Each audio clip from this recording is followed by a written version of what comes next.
Praise lord. కనువిప్పు అనే కార్యక్రమంలోనికి మరొకసారి మీ అందరికీ స్వాగతం తెలియజేస్తున్నాను. గడప గడపకు మత ప్రచారం అనే ఈ కార్యక్రమంలో క్రైస్తవ పాస్టర్లు, క్రైస్తవ నాయకులకు, అలాగే క్రైస్తవ సంఘానికి ఈరోజు గడ్డు కాలం రావడానికి గల కారణం ఏంటి అని అంటే, వీళ్ళు చేస్తున్నటువంటి మత ప్రచారమే. వీళ్ళకు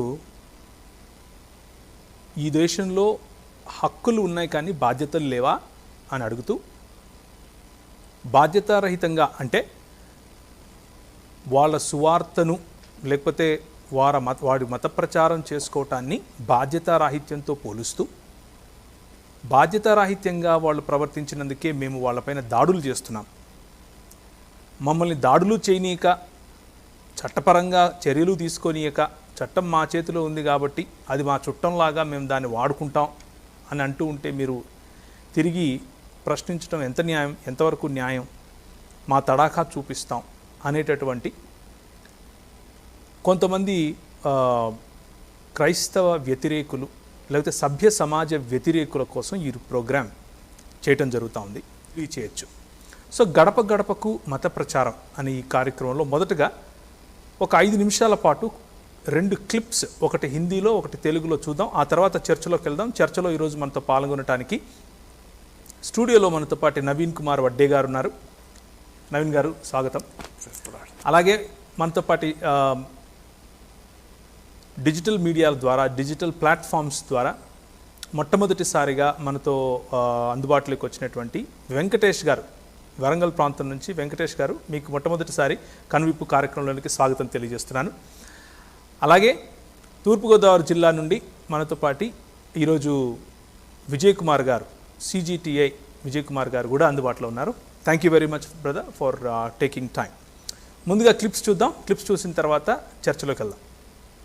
ऐसा है कि हमसे थोड़ा समय मांगा गया है, तो वहाँ विधिक कार्रवाई जो है करने के लिए मुझे आश्वासन मिला है कि संविधान की रक्षा हर संभव में की जाएगी और वहाँ जांच की जा रही है। जो लोग जो है इस तरह से अनलीगल असंवैधानिक कदम उठाए हैं, तो हमने जो है तो 2 अक्टूबर 2021 तक के लिए समय दिया है। अगर 2 अक्टूबर 2021 तक भारत को यदि हिंदू राष्ट्र घोषित नहीं किया गया, ईसाइयों और मुसलमानों की नेशनलिटी खत्म नहीं की गई, तो फिर 2 अक्टूबर गांधी जयंती के दिन मैं सरजू जी में जल समाधि लूंगा।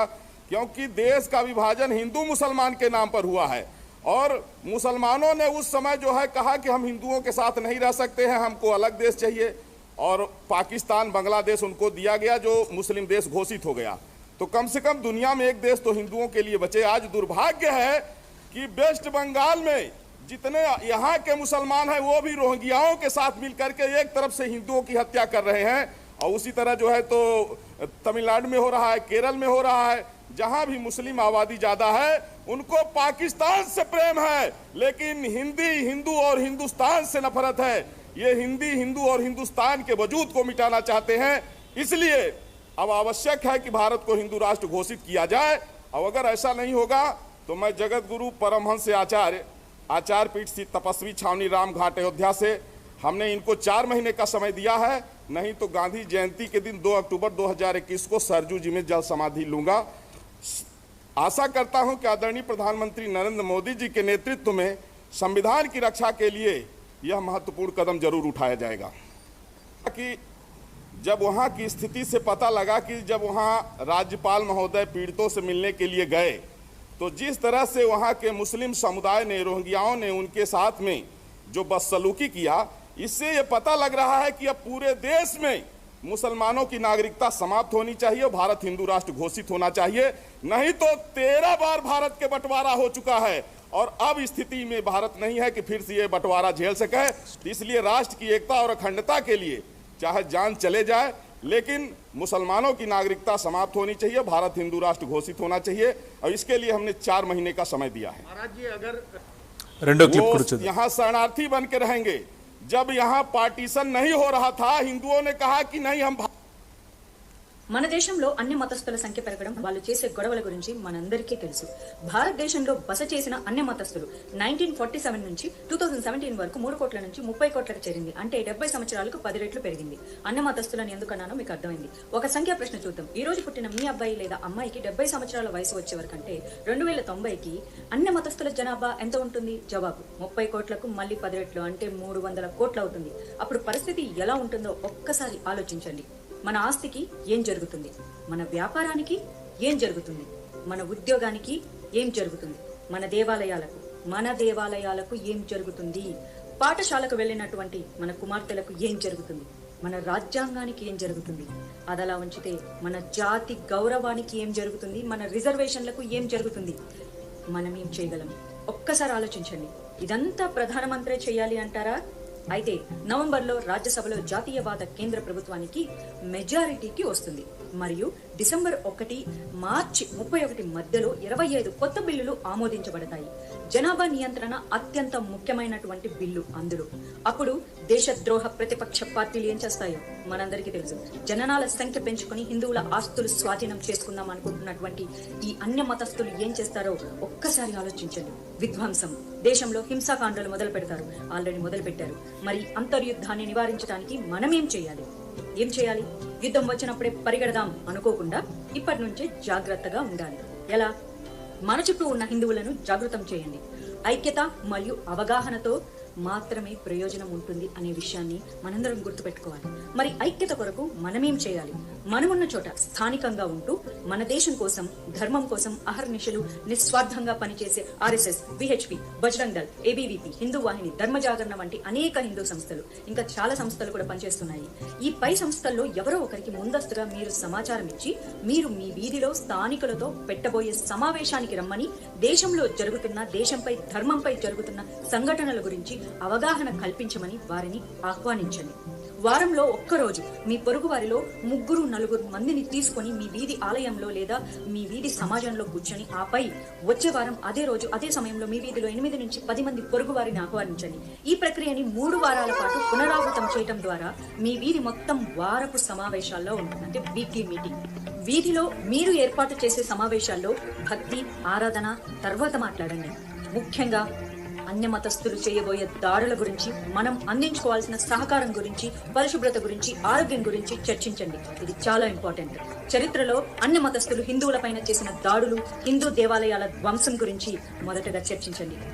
ఈ దేశ ప్రధాని ఈ దేశ ప్రజల కోసం తీసుకురాబోతున్న CAA, NRC, NPR, population control బిల్లుల గురించి అవగాహన కలిగించే విధంగా మనం మాట్లాడుకుందాం. ఇలా చేస్తే మన ఐక్యతను చూసి దాడి ఓకే, ఒక పాస్టర్గా మరి మీరు చేస్తున్నటువంటి మత ప్రచారం కారణంగానే కదా తెలుగు రాష్ట్రాల్లో కొంచెం మతపరమైనటువంటి ఘర్షణ వాతావరణం, మతపరమైనటువంటి ఉద్రిక్తత నెలకొంది అన్నట్లుగా మీరు ప్రత్యర్థులుగా ఒకవేళ చూస్తూ ఉంటే అలాంటి వాళ్ళను మీరు ప్రత్యర్థులుగా, అలాంటి వారు మిమ్మల్ని లేకపోతే మీ పాస్టర్ల యొక్క సంఘాల్లో ఉన్నటువంటి వాళ్ళని, సువార్త పరిచర్యల పేరు మీద బయటకు వచ్చే వాళ్ళను, వాళ్ళపైన ఇలాంటి అలిగేషన్స్ ఉన్నాయి, ఏమంటారు మీరు? బ్రదర్, ముందుగా మీకు హోస్ట్ గా ఉన్నటువంటి మీకు, రక్షణ టీవీ ఛానల్ యాజమాన్యానికి, బెన్హర్ జక్కుల గారికి, అక్కడ ఉన్నటువంటి సహోదరులకు ప్రభు నామమున వందనాలు. మీరు అడిగినటువంటి ప్రశ్నకు ముందుగా సమాధానం చెప్పి ఆ తర్వాత అక్కడ మీరు చూపెట్టినటువంటి 2 రైట్, ఏదో టెక్నికల్ డిఫికల్టీ ఉన్నట్లుంది మీ దగ్గర కనెక్టివిటీలో. వెంకటేష్ గారు, ఇంతకుముందు మిమ్మల్ని అడిగిన ప్రశ్నే మిమ్మల్ని మళ్ళీ అడుగుతున్నాను. మీరు ఒక పాస్టర్గా చేసేటటువంటి మత ప్రచారం ఏదైతే ఉందో అది మీరు మాత్రమే, అంటే క్రైస్తవ సముదాయం మాత్రమే మత ప్రచారం చేస్తోంది కాబట్టే క్రైస్తవులపైన ఈ దాడులు. మీరు మత ప్రచారం చేయకపోతే దాడులు ఎందుకు జరుగుతాయండి? మత ప్రచారం అనేది ఒకవేళ అది దేశద్రోహం కింద రాజ్యాంగం చెప్తే గనక నేను చేసేది అది తప్పే అండి. నేను దేశ రాజ్యాంగం కింద నా యొక్క దేశము నాకు ఇచ్చినటువంటి అధికారము, హక్కులు, బాధ్యతలు ఆ మేరలోనే మేము పనిచేస్తున్నాం. మేము చేసేటువంటి పని దేవుడు మాకు ఇచ్చినటువంటి బాధ్యత. ఒకప్పుడు నేను హిందువుగా ఉండి యేసు ప్రభువుని నమ్ముకుని యేసు ప్రభు నాకు ఇచ్చినటువంటి బాధ్యత నీ జీవితాంతం నా సాక్ష్యం చెప్పమన్నాడు, శిలువ సువార్తను నువ్వు ప్రకటించమన్నాడు, మరణ పర్యంతం చేయమని చెప్పాడు. ఈ పనిని నేను తూచా తప్పకుండా నేను చేయడానికి ప్రయత్నం చేస్తున్నాను. ఒకవేళ ఇది తప్పు, రాజ్యాంగ విరుద్ధము అని అంటే గనక నేను ప్రభుత్వం ఇచ్చేటువంటి శిక్షకు పాత్రుడిని అవుతాను. అది రాజ్యాంగమును బట్టో లేకపోతే మీ యొక్క చట్టాలని బట్టో అది ప్రూవ్ కావాలి. ఇది నాకు నా దేశ రాజ్యాంగం ఇచ్చినటువంటి అధికారం ఒకటి, నాకు దేవుడు నా మీద పెట్టినటువంటి బాధ్యత. ఈ రెండు కూడా నేను తూచా తప్పకుండా పాటిస్తున్నాను. ఇది ఇలా ఉంటే మీరు చూపెట్టినటువంటి 2 వీడియో క్లిప్స్ మీద మాట్లాడాలని నేను అనుకుంటున్నాను. రైట్, చెప్పండి. వాళ్ళు ఏం చెప్తున్నారంటే, ఇప్పుడు క్రైస్తవులు, ముస్లిములు, ఇంకా జొరాస్ట్రియన్స్ అనుకోవచ్చు, ఇంకేదైనా అంటే హిందూ మతము కానివారు అన్యులు వాళ్ళు ఈ దేశంలో ఉండకూడదు అనేటువంటి ఒక తీవ్రమైనటువంటి పదజాలాన్ని వాడుతున్నాడు ఆ మహానుభావుడు. అంటే నేను 2nd గ్రేడ్ సిటిజన్ ని థర్డ్ గ్రేడ్ సిటిజన్ అని ఆయన నిర్ణయం తీసుకుంటున్నాడు. ఈ దేశము నుండి పంపించాలి అని ఇండైరెక్ట్ గా చెప్తున్నాడు. సిటిజన్షిప్ ను క్యాన్సిల్ చేయడం అంటే ఏంటి? వీళ్ళని ఇండియా నుండి పంపించాలి. నేను నా కుటుంబ చరిత్రను చెప్పే ప్రయత్నం చేస్తాను బ్రదర్. మా నాయన రజాకార్లతోటి పోరాడిండు, మా నాయన ఆంగ్లేయులతోటి పోరాడిండు, మా నాయన జైల్లో చిప్పకూడు తిన్నాడు. ఎందుకు తెలుసా? దేశానికి స్వతంత్రాన్ని సంపాదించేటువంటి క్రమంలో బెత్తం దెబ్బలు తిన్నాడు, జైల్లో ఉన్నాడు. ఆ కుటుంబంలో ఆ స్వతంత్ర సమరయోధుని కడుపున పుట్టినటువంటి నేను ఈ యొక్క స్వామి చెప్తే నేను ఇండియా నుండి వెళ్ళిపోవాలా? నా సిటిజన్షిప్ ను మీరు క్యాన్సిల్ చేస్తారా? నాకు ఈ దేశంలో హక్కు లేదా?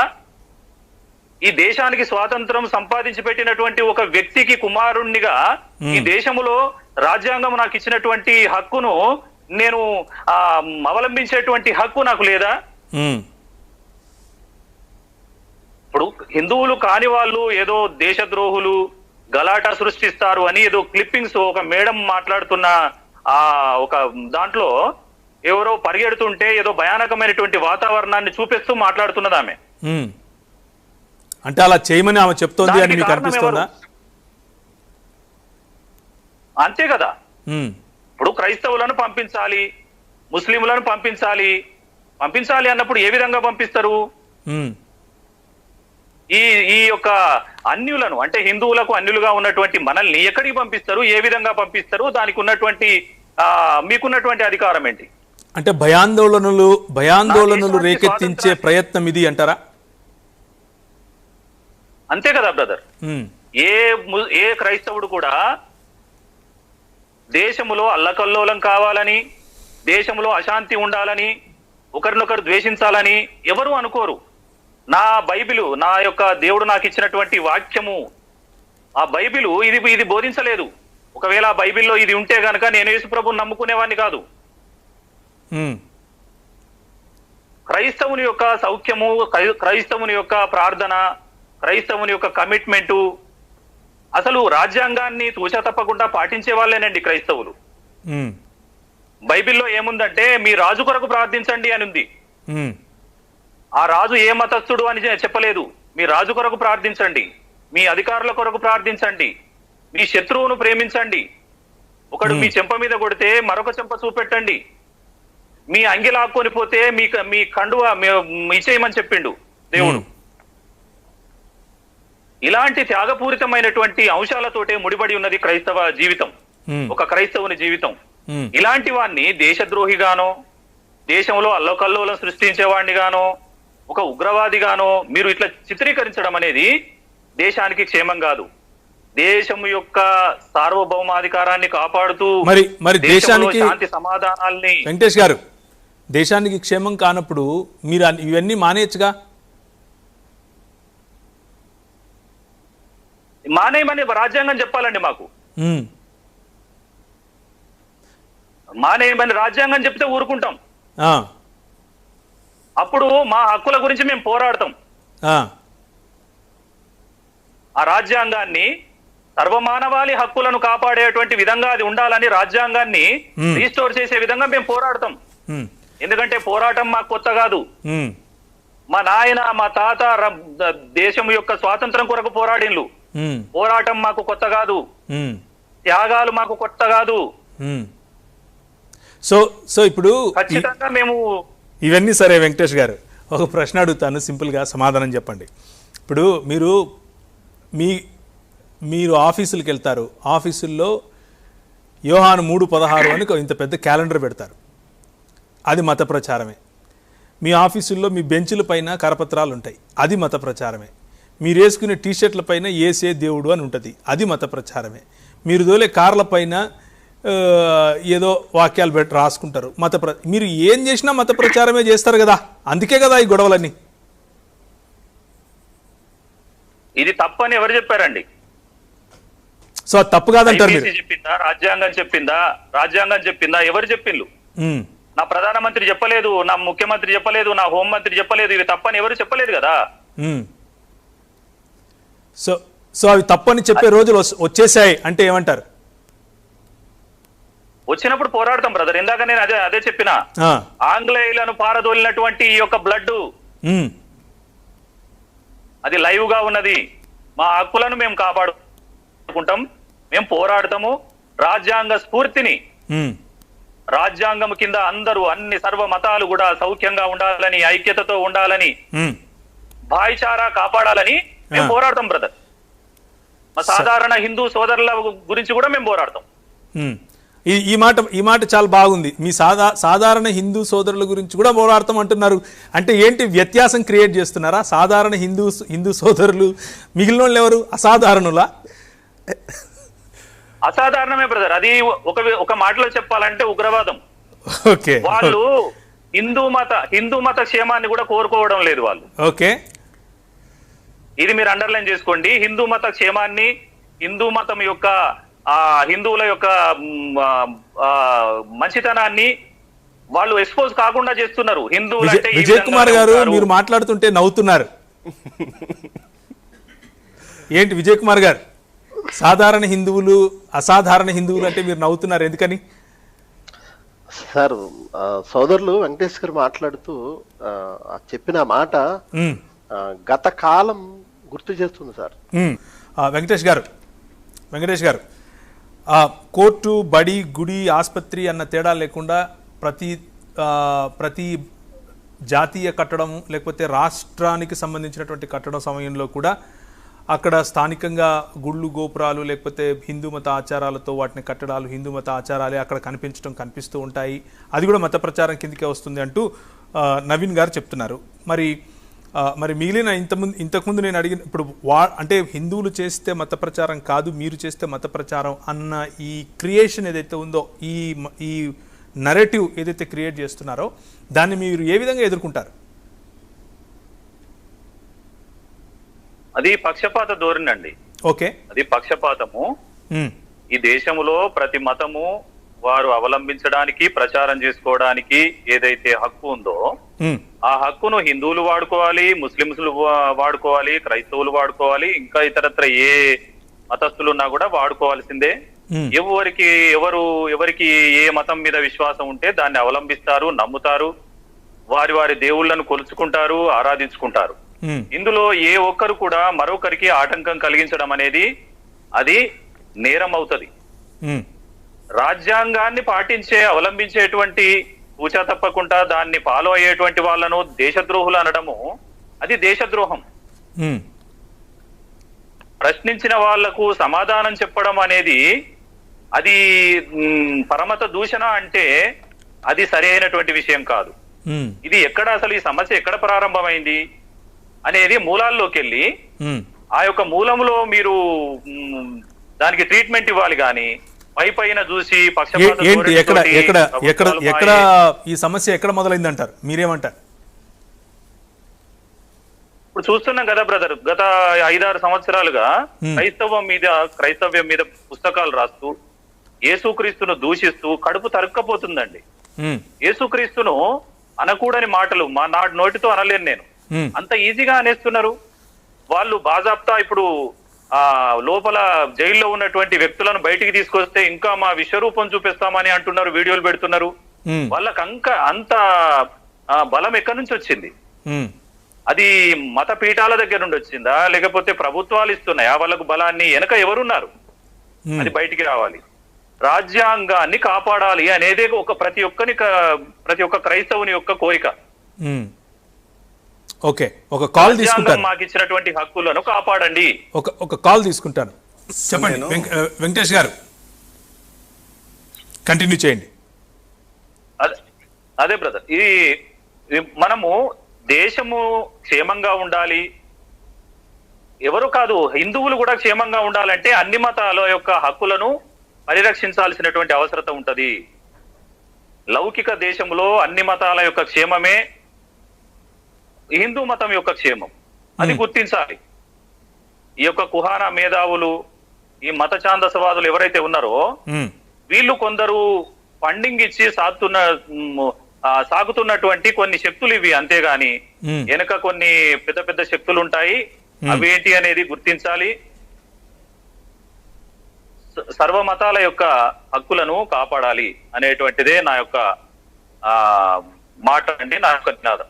రైట్. వెంకటేష్ గారు, చివరిగా మీరేమంటారు? ఇంతవరకు నవీన్ గారు మాట్లాడేది విన్నారు, మీరు చెప్పేది మీరు చెప్పేశారు. సో మనం ప్రోగ్రామ్ ఎండ్ చేస్తున్నాం కాబట్టి చివరి మాటలు మీరు చెప్తే మనం ముగించుకుందాం. ప్రలోభాల గురించి మాట్లాడుతున్నారు బ్రదర్. అవును, ప్రలోభము అనంటే మా గుళ్ళో ప్రసాదం పెడుతున్నారు, భజన అయిపోయింది, ప్రసాదం పెడుతున్నారు, పిల్లలు అందరూ రాండిరా అంటే అది కూడా ప్రలోభమే. ఓకే,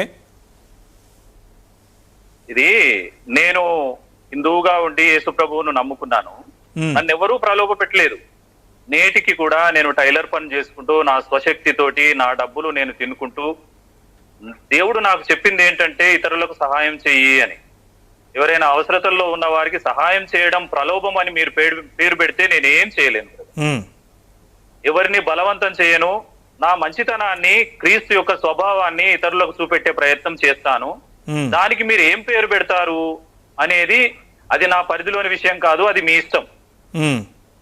ప్రలోభం అనేది ఒక భ్రమ. మీరు ఏ క్రైస్తవం మీద బురద చల్లడానికో, ద్వేషం నూరిపోయడానికో, ఒక నల్లట్ట పుస్తకము అందులో అది ఉంది, ఇది ఉంది, బూత్ ఉంది అని దాంతో పాటుగా వీళ్ళు ప్రలోభ పెడుతున్నారని, ఈ దేశంలో ఈ క్రైస్తవ్యాన్ని హింస పెట్టేటువంటి క్రమంలో మీరు చేస్తున్నటువంటి ఈ నినాదాలు తప్ప, గావుకేకలు తప్ప ఇందులో ప్రలోభం అనేది ఏమి లేదు. ఒకవేళ ఎవరైనా ఒకవేళ ప్రలోభ పడి క్రైస్తవ్యంలోకి వస్తే వాడు క్రైస్తవుడు కాదు అనేది నేను చెప్పేటువంటి విషయం బ్రదర్. ఎందుకని? యేసుక్రీస్తును చూసి రావాలి. యేసుక్రీస్తు నాశనము నుండి జీవములోనికి, చీకటిలో నుండి వెలుగులోనికి మిమ్మల్ని ట్రాన్స్ఫర్ చేస్తాను అన్నాడు. మీరు స్వభావ సిద్ధంగా మీరు ఆ నరకానికి వెళ్తున్నారు కాబట్టి ఆ నరకము నుండి మిమ్మల్ని రక్షించి పరలోకములోకి తీసుకెళ్తాను అని చెప్పినటువంటి మాటల్ని నమ్మినవాడు మాత్రమే, ఆ విధంగా నమ్మి యేసుక్రీస్తును వెంబడించిన వాడు మాత్రమే క్రైస్తవుడు అవుతాడు. గాని ఎవడో పప్పిచ్చాడు, వీడు బియ్యం ఇచ్చాడు, వాడు బెల్లం ఇచ్చాడు అని ఈ విధంగా ఆశపడి వెళ్ళేవాడు వాడు క్రైస్తవుడు కాదు. ఆ విధంగా ఆశ పెట్టి ఒకరిని క్రైస్తవుడు అని పేరు పెట్టిన వాడు బోధకుడు కాదు. Okay, right.